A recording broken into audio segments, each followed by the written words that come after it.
So my limits are what I make of them because I am in uncharted territory.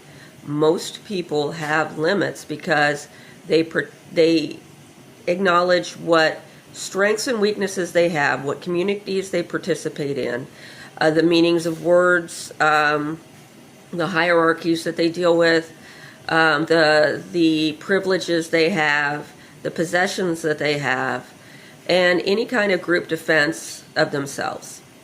Now, it's not that I'm totally devoid of that, but I live in an undefinable space. Then this is where our school thrives. I am a descendant, a spiritual descendant of Milarepa and his school. That I oftentimes make more sense in a sing-song. And I can compose songs like that. When I can't talk, I can sing. And I have the same brain injury. Not exactly the same. Nobody has exactly the same brain injury. And that is one of the reasons why brain injury is a requirement to formal participation in my lineage. Now, other people around us can benefit. Other people can benefit.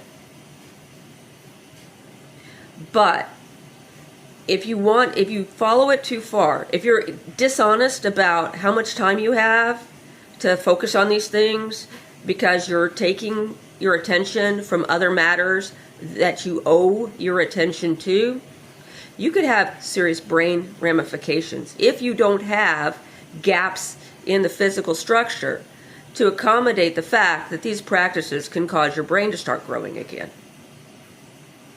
And this has been imaged. In 1999, they did brain images because people were, they had opened that pillowcase, and they had opened the feather bed, and they had turned on the big fan, and I went, Tera tu tera tera mama ai punyajnana pushtam kuru, so hot, and it just went up in smoke like that, just like feathers on a hot flame, on a hot forge.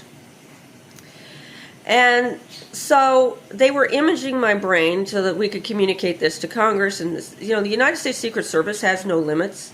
And it's really interesting that they legally have no limits on what they can look at.